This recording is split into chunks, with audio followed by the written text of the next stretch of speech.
wants to make more woke films that tank at the box office, they are more than welcome to do that, but maybe think of an original idea. Maybe not destroy a classic from my childhood and put an actress in there that not only hates the plot and the storyline of the movie she's in, but also seemingly hates Snow White the character. Like, these animators are on shaky ground. Yes, correct. What happened with the actor strike? Did they settle that? Is that? If I'm going to stand there 18 hours in a dress of an iconic Disney princess, I deserve to be paid for every hour that it is streamed online. Rachel Zegler and Disney's live-action Snow White remake are tangled in one controversy after another, and it feels like this drama just won't let up. What was supposed to be a magical update to a beloved classic has turned into a massive PR disaster. So, how did we get here?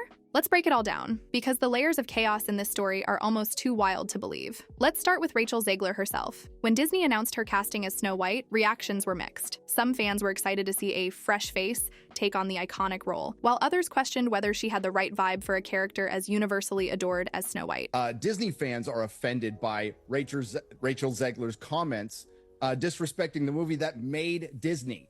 And this is why there is 1 million dislikes on this trailer. I haven't seen it yet, but I would lay even money. The moment Prince Charming moves in for the kiss while she's asleep, he gets arrested. Yeah, exactly. Immediately. At first, it seemed like the usual debate that comes with any big casting news. People have opinions, and that's just how it goes. But then Rachel Zegler started giving interviews, and things quickly went from mildly controversial to full-blown backlash. In one interview, Zegler described the original Snow White and the Seven Dwarfs as extremely dated, and called its romantic storyline creepy and weird. I mean, you know, the original cartoon came out in 1937, and very evidently so. There's a big focus on her love story. With a guy who literally stalks her. Yeah. Weird. So we didn't do that this. That's a pretty bold stance to take on a film that many consider a cornerstone of Disney's legacy. She also said that her version of Snow White wouldn't be focused on waiting for true love, but would instead be a leader and a strong, independent character. On paper, that sounds like a progressive update, but the way Zegler framed it came across as dismissive to a lot of fans. The reality is that the cartoon was made 85 years ago, and therefore it's extremely dated when it comes to the ideas of women being in roles of power and what a woman is fit for in the world. And so when we came to reimagining the actual role of Snow White, it became about the fairest of them all, meaning who is the most just and who can become a fantastic. Instead of embracing the original while adding a modern twist, her comments made it seem like she was outright rejecting everything that made the classic so beloved. And just when you thought the drama couldn't get worse, an old interview surfaced where Zegler admitted she avoided watching Snow White as a child because she found it scary. She also criticized the original story's portrayal of women, saying it was outdated and promising that the remake would focus more on justice than beauty. While her intentions might have been noble, fans were left wondering why someone who seemed to have so little love for the original was cast in the role. I get stopped for photos every time I'm online for the Snow White ride, and it is I have to pretend like, oh God, well, crazy that we're in front of this. Wait, how long? It's like I'm standing there waiting for the photo op, being like, well, you kind of are, you know? No, I guess it's like so. if Harrison Ford. I'm Snow White! Is that your favorite ride? I mean, that's a weird thing that you are Snow White now. I mean, It's one of the original. I'm a really big Disney fan. I grew up at the Disney parks. My parents took me every summer. Oh, you did? Yeah, okay. so it's like, it's a part of my upbringing. It's my favorite thing, so it's just one of those things that comes with the territory. Well, then if you love it, don't let them scare you. I was scared of the original cartoon. I think I watched it once and then I never picked it up again. Like, I'm being so serious. I watched it once and then I went on the ride in Disney World, which was called Snow White's Scary Adventures. Doesn't sound like something a little kid would like. Was terrified of it. Never revisited Snow White again. So I watched it for the first time in probably 16, 17 years when I was doing this film. I'm a narcissist.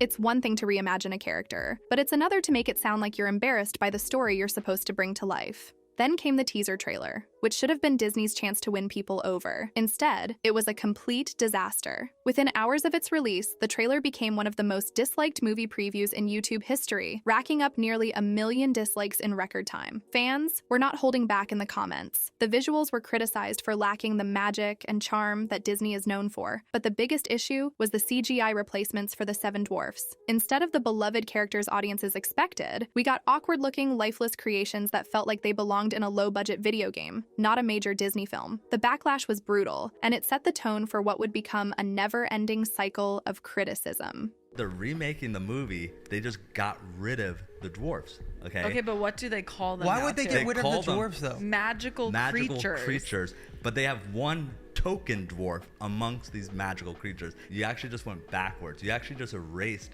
the dwarfism side. Even Joe Rogan weighed in on the situation, and when Joe Rogan is commenting on your movie trailer, you know things have gone off the rails. He suggested that Disney might be better off skipping a theatrical release altogether and dropping the film straight to Disney+.